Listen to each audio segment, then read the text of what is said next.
Good morning. It's good to see you all this morning. We were just commenting, why is it that all the men are over on this side and the women are on that side? What's the deal? Why aren't we mixing and mingling more than that? Andrew, you're the psychologist here. You'll be able to provide an answer for that. But I've never noticed that before, ever, that kind of breakdown. Well, it's good to have you here.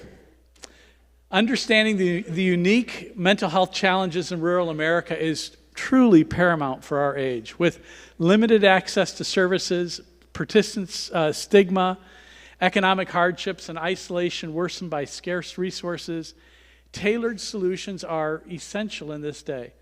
A deeper understanding is crucial for crafting effective policies and initiatives that bridge the rural-urban mental health divide, ensuring equitable support for rural Americans. Dr. Andrea Bjornestad is an associate professor at the School of Education, Counseling, and Human Development at SDSU, and is a mental health state specialist in SDSU Extension. She's a licensed professional counselor in South Dakota and national certified counselor in areas with expertise such as high school or school counseling, marriage and family therapy, and others. Her outreach and research efforts in the SDSU Extension have focused on mental health of agricultural producers. She served as PI, co-PI, and consultant on 14 funded grants totaling $8.5 million, and is currently leading a team that is conducting a comprehensive needs and assessment of farm stress and mental health in South Dakota. She has conducted numerous studies on the factors contributing to stress, depression, anxiety, and suicide among agricultural producers. And her research is internationally recognized. Her outreach efforts are extensive, and she is known as a national leader in agricultural behavioral health and is an invited speaker on this topic. Her research and outreach efforts have been featured in local, regional, and national media and news outlets. It's a great privilege for us to have Dr. Andrea Bjornestad to speak about rural mental health. Come, Dr. Bjornestad. Thank you. How are you guys doing today? Good? Well, I'm excited to be here. Like Dr. Allen said, I typically speak on the mental health of farmers and ranchers. So today I'm going to talk a little bit more from a broader context about what we're seeing within rural areas across the United States as well as South Dakota. What I typically find, though, is that when I bring up the words mental health, what tends to happen in a room? If you had a guess. Gets quiet. What else? I feel like sometimes the air is sucked out of the room, right? Because sometimes we're not fans of talking about mental health, right? Okay. So first of all, how many of you want to be a public speaker someday? Anybody? Oh, hey, I've got one. Yes. You know, when I was an undergraduate student, I'd probably be sitting way in the back. Yep, those back there. I'd be sitting back there, hoping nobody called me. So if someday you might want to challenge yourself, if there are curveballs thrown your way as a college student, embrace them and see where the road takes you. So rural mental health. We're going to talk about mental health today, and the clicker. I forgot about the clicker. From a broad context. Usually what I do with college students, and I'm invited into classrooms to talk about mental health, is I start from a stress perspective. Today's going to be a little different. I'm going to talk from a broader context and make my way to stress, but I will cover some different information on suicide. At any point, if you need to step out of the room, I completely understand. I do not take it personal. At this point, most of us have been impacted by mental illness in some way. We either know somebody who struggles with mental illness, we might have a family member, a friend, we may even struggle with mental illness ourselves. So again, I'll talk about suicide, and if you need to step out, I understand. I do want to start off with an introduction to mental health. How many of you talked about this in your college classes? Oh, okay. So some. Some, but not a lot. Okay, so I do want to differentiate between mental health and mental illness. The two terms are oftentimes used interchangeably, but they're very different. So mental health, we should all strive for optimal mental health. It's a term we should use very common. It's something where we talk about self-care, right? I'm hoping your professors are talking to you about self-care because college can be tough. You have lots of demands on you. So first of all, what are some stressors you guys are experiencing in college? I'm going to hop off of here. What are some stressors you guys are experiencing? Throw them out. Just shout them. Schoolwork. Okay. Professors stress you out. I bet some of your professors are stressed too, though. Time management. Yeah, so you have all this schoolwork. When do I have time to do stuff? What else? Jobs. Okay, you're balancing not only schoolwork, but also finances, maybe a part-time job. Maybe some of you even have a full-time job. I'm guessing some of you are balancing sports, right? Yep, trying to, maybe you're on scholarship, trying to keep your scholarship. What about you guys over here? What stresses you out? Yeah, I do walk. What are some stressors? They're all like, not me, please don't talk to me. Relationships, yes, okay. So friendships, where do I belong? How many freshmen do I have in the room? Oh, look around. So right now, you're in your first semester, right? Trying to figure out, wow, this is a lot of schoolwork. I'm not sure how to manage my time. I don't know where I fit in. I don't know where I belong. What group should I join? Should I even join a group? So lots of different things happening. All of these things impact your mental health, right? Optimal state of well-being. We need to make sure that we're managing our stress. We realize our own abilities, and here's the thing. If we have optimal mental health, we're able to cope with our daily stressors. Now, there's a point where we might not be managing our stress very well, and maybe it can walk a fine line between depression or anxiety, right? And mental illness is a medically diagnosable illness, and it has to impact multiple areas of your life. So your cognitions, we're talking about your thoughts, your affect, your feelings, and then also your relationships, some of your behaviors must impact multiple areas. Research has shown it's a result from, we talked about the nature versus nurture debate. It's a result of both. Some mental illnesses have a genetic predisposition, and then the environment triggers it. But there is hope, it can be managed. So what are some common mental illnesses you guys hear about? Just throw them out there. Common mental illnesses. I'll plant a seed. One is major depressive disorder. So we talked about depression. Others. Don't be shy. What? Yep, anxiety, generalized anxiety disorder. Other ones that you guys hear about. I hear lots of whispering. Thank you, bipolar disorder. So that's where you can have bouts of mania and depression. Others, I do hear whispers. ADHD, okay, attention deficit hyperactivity disorder. Where there are multiple substance use disorders, post-traumatic stress disorder, so different mental illnesses. I threw this up there. I'm sure that you've seen this before. It's kind of the wellness wheel. Hopefully, in some of your classes, you're reflecting on the wellness wheel. I know in some classes at SDSU, they have students complete an assessment related to how you're managing your wellness in all these areas. So mental health impacts all of these areas, and all these areas impact your mental health. I know that sounds a little confusing, but so you're all different majors, right? Will you interact with others that are struggling with their mental health in your major, in your future job? Absolutely. We're talking a lot. I'm on different statewide task forces right now. We're all talking about worksite wellness. Because as Americans, what do we typically do? We work ourselves to death, right? We work and work and work and work, and we don't take care of ourselves. So all of these different things impact all the different areas of your life. We know that mental health impacts our physical health. So if we're suffering from depression, we might not be taking care of it. We might be eating a lot of food. We might not be eating at all. We might not be exercising. And we know that chronic disease is linked to a decrease in mental health.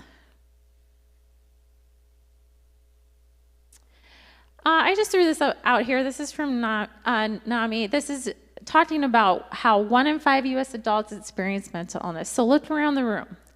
1 in 5 adults struggles with a mental illness.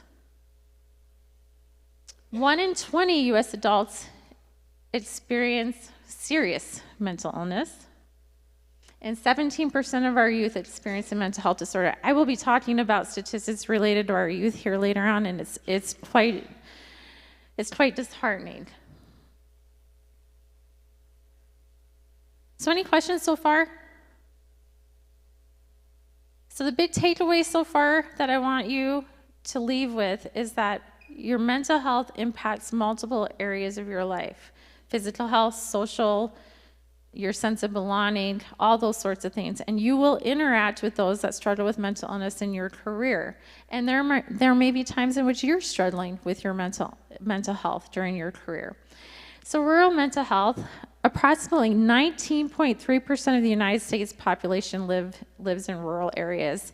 And among those in rural areas, about 8.6 million experience mental illness. What's surprising, though, is that rates of mental illness are very similar in urban and rural areas. So if rates of mental illness are similar, what do you think the main difference is between urban and rural areas? Yes, access to treatment, right? Access to health care, access to mental health care. We'll talk about accessibility here in a second. What else do you think is different in rural areas?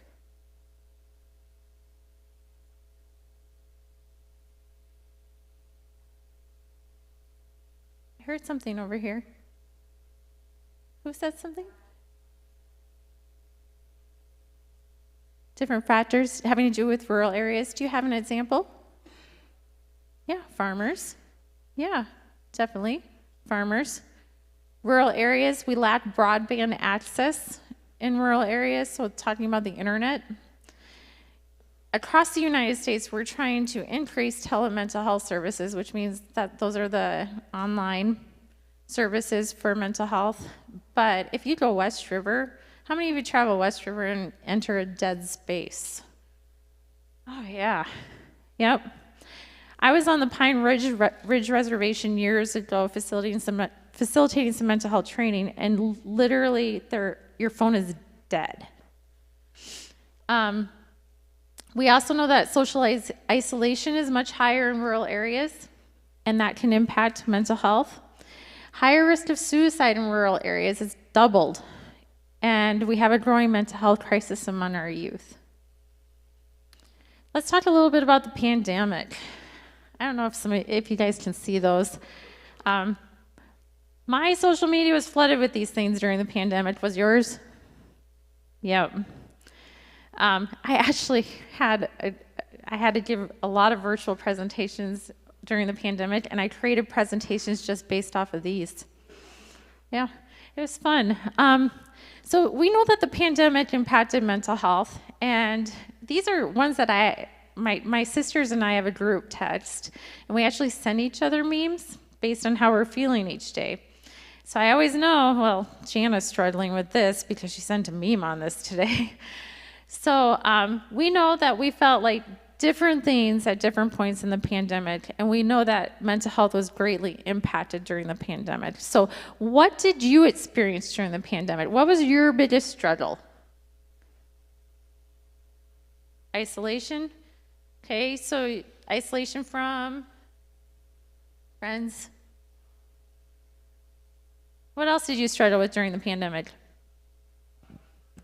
Lack of purpose. So what were you doing during the pandemic?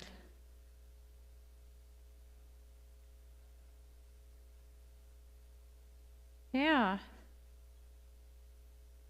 Yeah, nothing to do. No purpose. What else? What did you guys struggle with here during the pandemic? Or did you think it was great? Some of you thought it was great? No schoolwork? Well, you still had to do schoolwork, right? Yeah. Oh, wait, there's more. So during the pandemic, I had 5 family members die during the pandemic. Yeah, my mom lost both her parents, and my dad lost his brother, sister, and then they lost a sister-in-law. It wasn't all due to COVID, but I know that during the pandemic, I had 5 funerals, and my parents were kind of falling apart. As the middle child, birth order does make a difference. As the middle child, I'm kind of the glue in the family. And my older sister couldn't make it to any funerals, and my twin made it to 1. So who went to all 5 funerals? Me. How do you think my mental health was during that time? It was not good. I have learned that exercise is what helps my mental health, so I strength train. And I'm not going to lie, there were some times I'd finish my workout and I'd lay on the floor and I'd cry. That's how overwhelming the grief was based on what was happening within my family. And not only was that happening, I was trying to work on my career during that time and take care of my kids. So we all were impacted differently during the pandemic. And what happened is we saw an increase in depression and anxiety. So globally, the pandemic triggered a 25% increase. But the kicker is, and here's what people couldn't believe, the CDC, the Center for Disease Control and Prevention, reported that the suicide rate actually declined during the pandemic. Why would the suicide rate decline during the pandemic?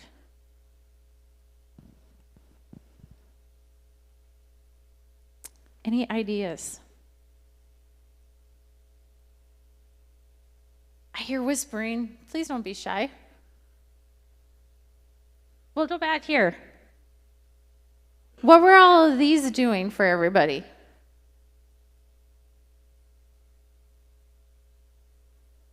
Yeah, an outlet, a release. It also was a way to talk about mental health, right?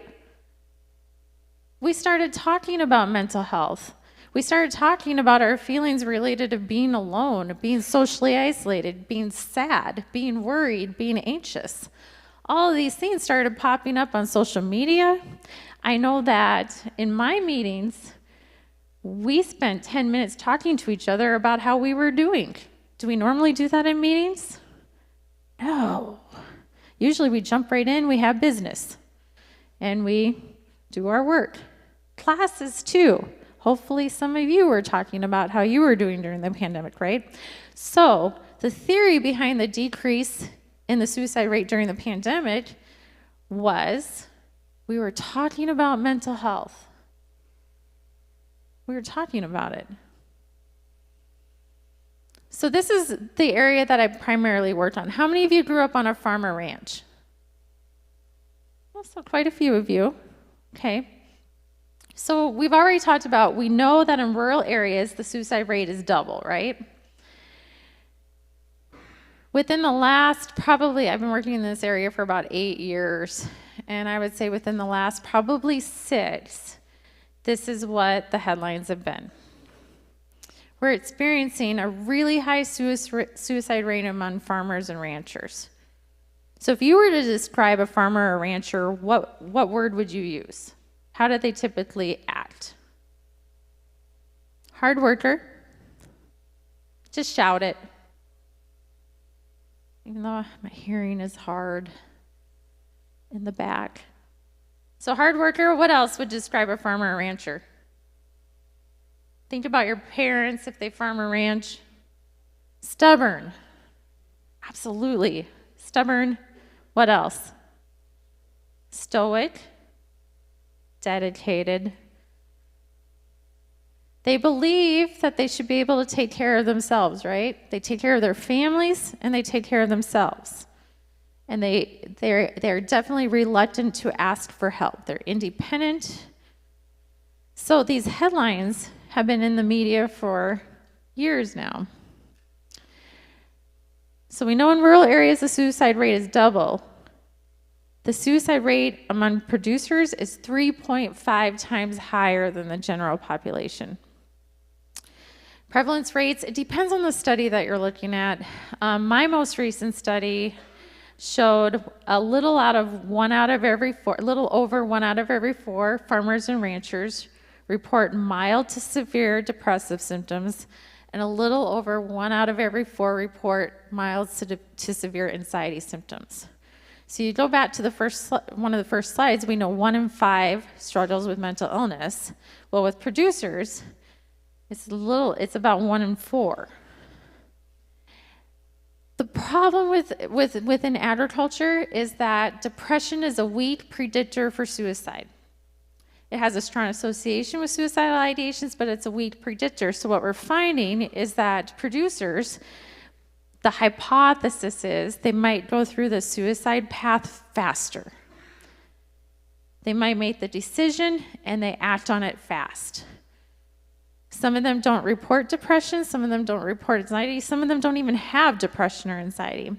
So going back to my study, I looked at depression, I looked at anxiety, I looked at social support, I looked at suicide risk, and coping. The only predictor for suicide was self-blame.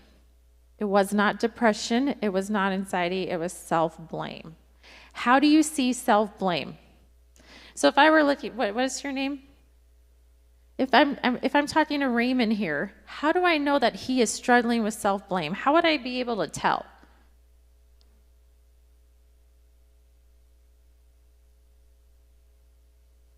Okay, so maybe some negative statements. Yep, he's really tough on himself. Unless he's saying that, will I know if he's tough on himself? No. Okay, so if he's not saying it, I don't know. How else might I know he's struggling with self-blame?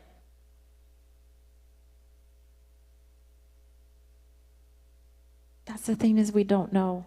Self-blame is such an internal struggle, right? We all have regrets in our lives, right?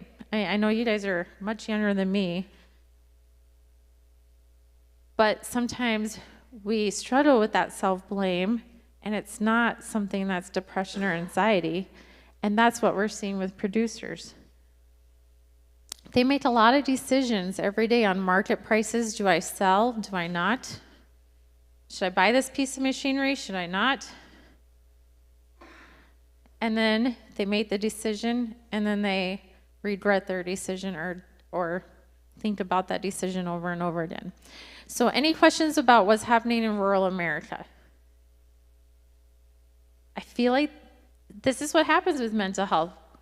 The air gets sucked out of the room, right? It's pretty serious stuff. I haven't even hit South Dakota yet. Okay, so over the past couple years, and this is the most recent data that's out there on suicide statistics here in South Dakota. They release it after each year, and as you can see, it's held steady around 16 to 17%. So not a lot of change with depression. Oh, you can't see that very well. My apologies. So in 2021, we had the highest number of suicides, or in 2021, yes, we had the highest number of suicides ever reported in South Dakota with 202. In 2022, they released that we had 192 suicides, so we decreased a little bit. However, we still have one of the highest suicide rates in state history based on population. In 2021, suicide was the 10th leading cause of death. We rate, actually, I think that statement's incorrect. We are actually 10th in the nation. Suicide is the 7th leading cause of death among American Indians. So this kind of demonstrates that difference in rate between Caucasians and American Indians. The orange is the rate for American Indians. This also shows by age. We do know that males die by suicide at a higher rate. So there are gender differences. Females attempt more often, but males are more, I hate using the word successful, we try not to, but they die by suicide at a higher rate because they use more lethal means. So the number one method in South Dakota is our firearms. The number two is hanging. So looking at this, our biggest concern is among our 20 to 29-year-olds, and I'll get to youth here in a second. I work primarily with farmers and ranchers, so we're looking at middle age, and we have just as many concerns there. This is the part that's very disheartening. We are in a mental health crisis with our youth. Those of you that are going to work with youth someday, please listen. This is very important. In the U.S. from 2007 to 2021, suicide death rates increased by 62% among our 12 to 17-year-olds. So 2017 to 2021, we had that pandemic in there too, right? We're also still seeing the effects of that pandemic. In South Dakota, suicide is the leading cause of death among our adolescents and young adults, 10 to 29 years old. Suicide is the leading cause of death. 21.5% of South Dakota high school students considered suicide. That's almost 25%, right? Almost 1 out of every 4 considered suicide. And 11.9% of South Dakota high school students attempted suicide. So what do you think is increasing the suicide rate among adolescents? This includes all of you right now, too, if I were to guess your age. What do you think is driving the high suicide rate? What's that? Lack of connection, okay? What's happening that we're not connecting with one another?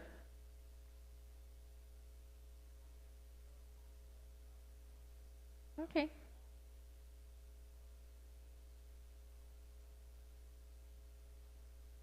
Okay.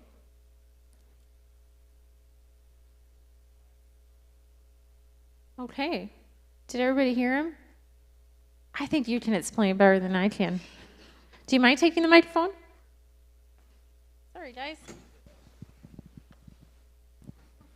So the connection to teachers is widening by a gap because as teachers are getting older, it's getting harder for them to retire, so they work longer, and the gap between age and teachers, students and teachers, is widening, so they're not as able to connect to you on things that you want to, and you're more on your phone, student to student, so you're not able to get face-to-face connection and connect to them more personal, and you just aren't getting the connection that you would have gotten when you were younger.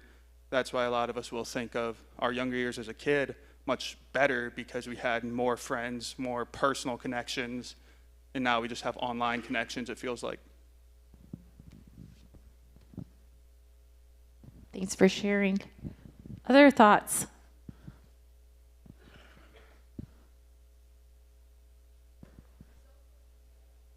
Okay, how is social media impacting this? I don't know who yelled it. Okay.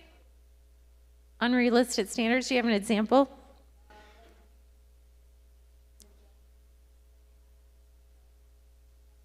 Yeah, beauty standards, unrealistic body types. Other thoughts?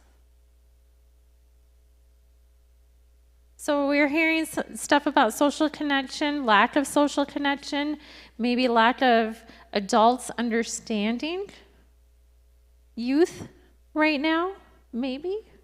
That's some of it.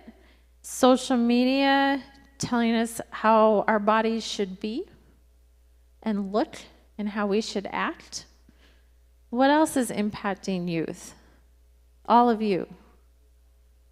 Responsibilities. Okay, tell me a little more about that. I don't know where this is coming from. I'm walking this way. I just feel like as a college student, like there's just a bunch of new things that you have to get used to and that you have to work through. So that can be tough sometimes. Absolutely. I know with my daughter, so I have an 11-year-old and a 13-year-old. I know that they have higher expectations placed on them at that age than I did when I was that age. My daughters are making PowerPoints. I mean, my 13-year-old critiqued this one. I'm going to tell you, she told me that to save this presentation, I needed to speak in a British accent today. No joke. They're citing resources, references in their papers and their presentations. I didn't do that till college. So the technology you guys need to understand how to use, the expectations placed on you are much higher. So we've got social connection, we have social media, we have increased responsibility. Economically, there's a lot happening economically, right? Everything's a lot more expensive, right? Everything's expensive, food's expensive, and you're trying to do this all while going to college. Lots and lots of pressure, right? Any faculty in here want to chime in on this?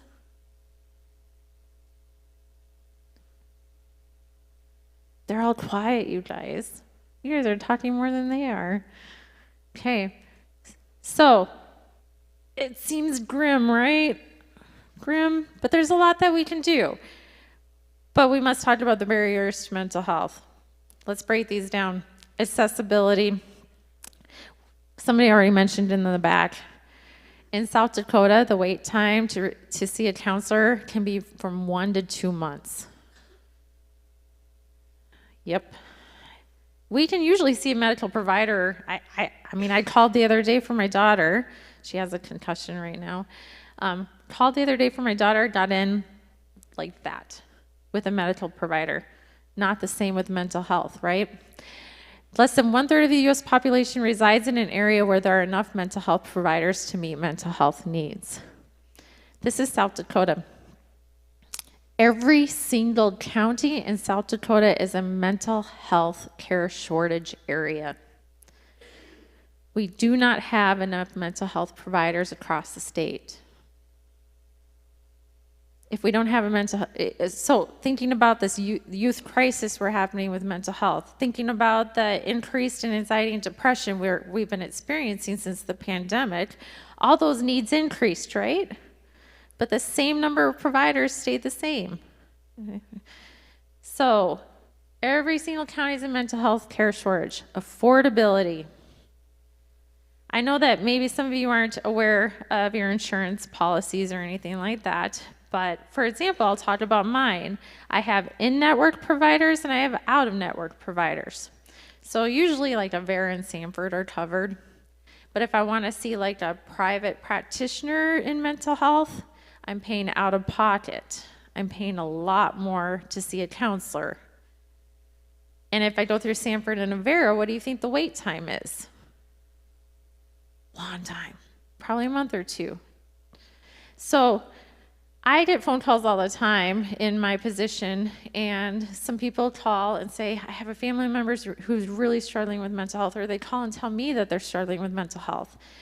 And a farmer called me once. I had him convinced to go see a counselor. It takes a lot sometimes. I'm like, okay, let's work through this. Let's find you someone who can help. He calls and makes an appointment. It's a 2-month wait. What do you think is going to happen in that 2 months? His symptoms might get worse.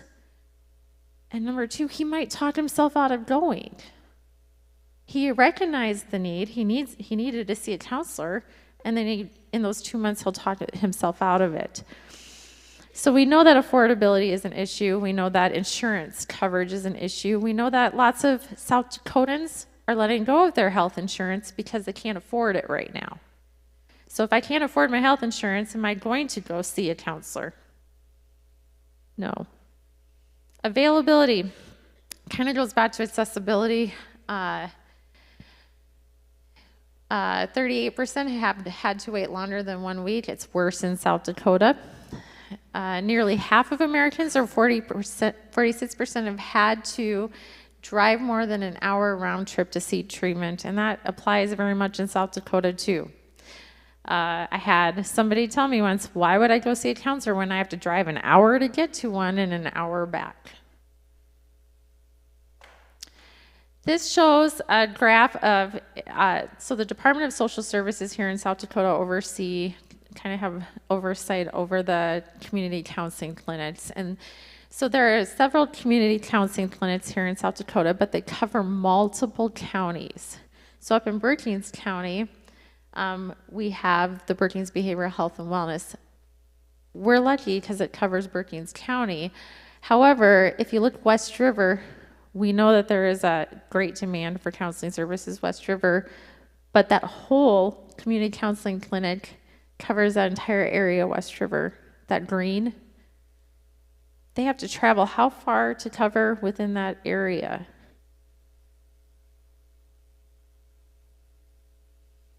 And finally, acceptability. This one's a tough one because a lot of people struggle with their mental health. They don't talk about their mental health, and then they don't want to seek treatment for their mental health. And a lot of that has to do with stigma. I hear a lot of times, I don't want my car seen in front of the counseling clinic. I hear that a lot. So we have this stigma, right, that exists about talking about mental health and seeking mental health. It improved with the pandemic because we were all struggling during the pandemic, although some of you may have enjoyed it, but at moments it was like, wow, this really sucks, right? Nearly 1/3 of Americans have worried about others judging them when they told them that they have sought mental health services, and over 21% have even lied to avoid telling people they were seeking mental health services. And then finally, this kind of applies to you. The stigma is particularly true for younger Americans.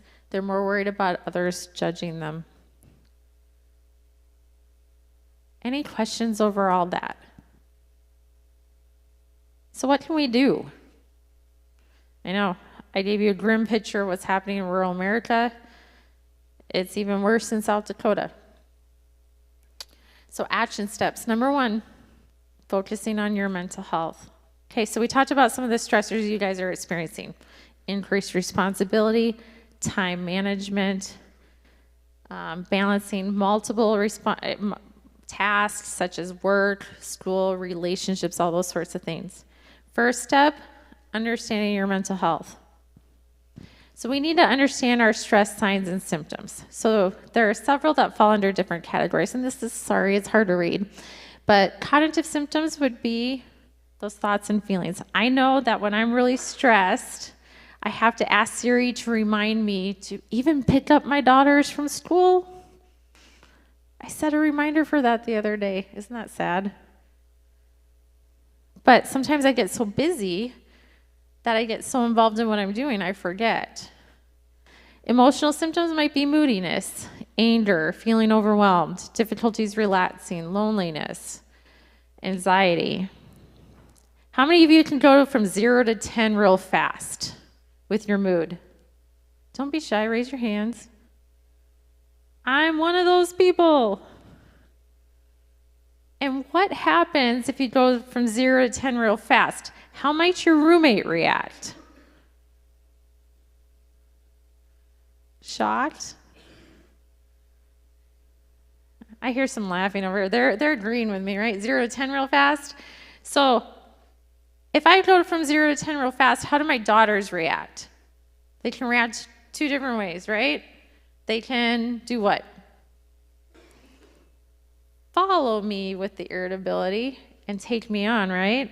They can move from 0 to 10 with me, or they retreat, right? So your mood impacts others around you as well. Physical symptoms, headaches, we feel it in our body, those sorts of things. And behavioral, procrastination, sleeping too much, sleeping too little, eating too much. Okay, so what is one stress sign that you recognize in you? I'd love it if somebody was willing to share. What's that? You cry? Yeah, sometimes we need that release, right? That's all right. Yeah, sometimes we need that release. We get so overwhelmed. Okay, other stress signs and symptoms you see. You guys have been doing a great job in the front. I haven't heard from the back. You men, right here, what's a stress sign? How do you know you're stressed? Don't tell me you're not stressed. You sleep? Yeah. I remember in college I took a lot of naps too. Sleep? What about you guys over here? Yeah, I'm looking at you for. Don't what? You don't hang out with your friends. That's a great one. Social isolation, right? You withdraw. I get so stressed I withdraw too. Okay, you bring up a good example. Thank you. When I get stressed, I withdraw. My family recognizes it and I start getting texts. Hey, Andy, we haven't heard from you in a while. What's going on? You must be stressed. So if I withdraw, I use the term kind of crawl into a hole for a while. Anybody else withdraw? Yeah? Okay. I crawl in a hole for a while. What if I stay in that hole for a long time? Then what does that mean? It's not just stress. It might be depression. Okay? So withdrawing is okay. It's okay, but it is also a red flag because if we withdraw for longer periods of time, then we know we're crossing that line between stress and maybe dangling into depression. So we say if you have some of these signs and symptoms for 2 weeks or longer and they're persistent and pervasive, then we might be crossing that line. Other ones. Anger. So going back to our mood. Yeah, we get angry when we're stressed. Other ones.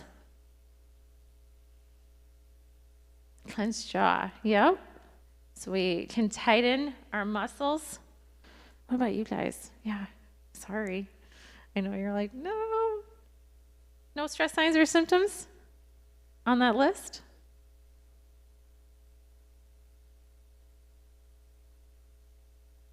None? No? Okay. So it's important that we recognize our stress signs and symptoms and we manage it. How do you manage your stress?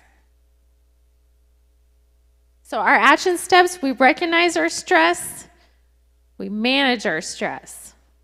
What are some examples of how you manage your stress?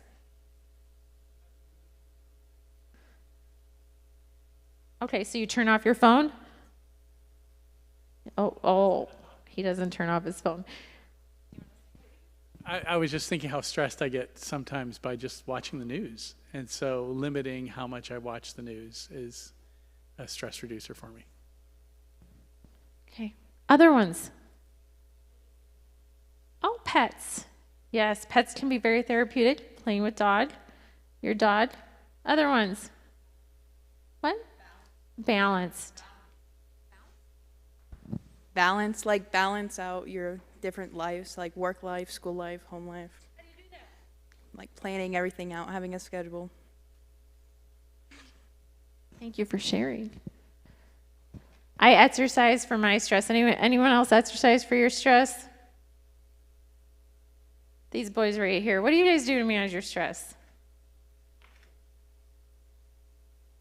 Video games? So you have that mental escape? Watch TikTok? Yeah, that can be. Hey, there's some honesty though. Okay? So you're escaping reality for a little bit and watching other people's lives, right? So I share this with most of my presentations. I think it's important for us to recognize where we're at on this continuum, and I can share this with any professor that wants to share it with their students, but I think it's important to recognize when we're healthy, when we're reacting, when we're injured, and when we're ill. Usually I have students look at this and mentally decide where they're at. Where are you at right now? So healthy would be normal fluctuations in moods, take things in stride, humor, you're consistently performing, physically and socially active, Reacting, you're nervous, irritable, sad, overwhelmed. Injured, we're getting more into some of those mental illness symptoms of anxiety, anger, negative attitude, missing class. And then ill would be where we're really struggling with depression or anxiety and those sorts of things. The bottom shows the action steps. Most of the time when I'm presenting, I'm kind of bordering between healthy and reacting. Today, I think I'm more on the healthy side. So we can fluctuate between all of these, right? And just because we have stress signs and symptoms, does that mean we have a mental illness?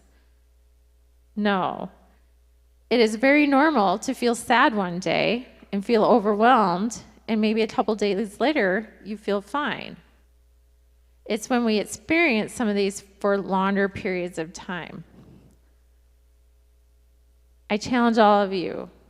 You will at some point work with individuals on their mental health as their employer, as an employee. Those of you might be teachers someday. You will work with kids, any other majors. There are different types of training you can receive on mental health. At SDSU, what we've started doing is a lot of professors are offering these as extra credit. So for example, mental health first aid is about a 6-hour training where you learn different signs and symptoms of different mental illnesses and how to help somebody. Question, Persuade, Refer is a suicide prevention training, and it's about an 1.5-hour training, and you learn how to respond to someone who is suicidal. There are other different types of training listed there. I do want to share that if you're struggling with your own mental health, maybe you have suicidal thoughts, maybe you're struggling with depression or anxiety, 988 is a statewide line that you can call, text, or chat, and there is a mental health professional who will respond. The Helpline Center also has, 988 is kind of through the Helpline Center too, but they also can provide resources on basic needs if they're not being met. If you know of a farmer who's struggling, I throw this one out there. Avera has a rural farm and stress hotline that is confidential and open 24 hours. And then the North Central region has set up an assistance center as well for rural mental health. I have to include my references because that's what we do, right? And my contact information is listed there. I am always willing to help. If you know of somebody who's struggling with mental health, if you're struggling with mental health and don't know where to go or what to do, I'm always willing to help. So please feel free to contact me. So any questions? I asked you guys a lot of questions, so I'm happy to answer any questions you guys might have. Thank you for your participation today, too.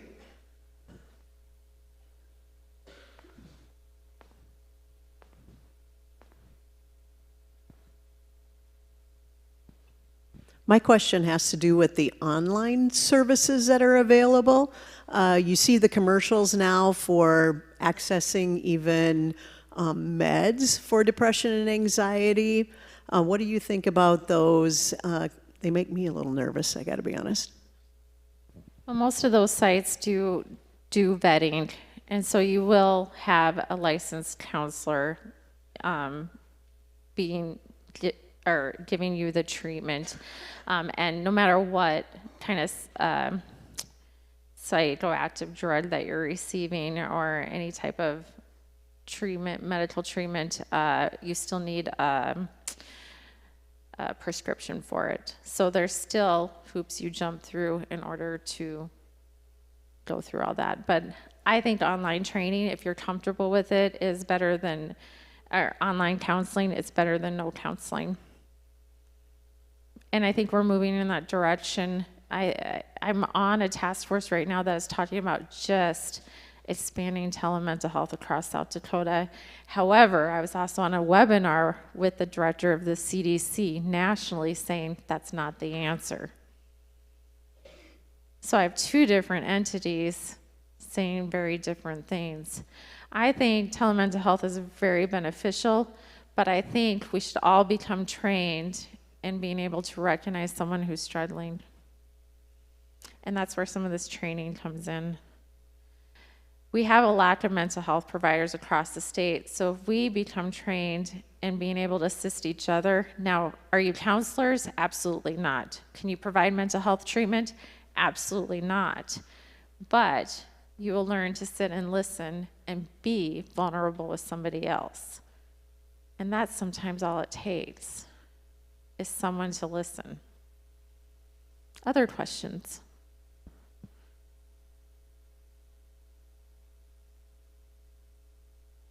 Okay. Let's give Dr. Bjornestad a big round of applause. Thank you for.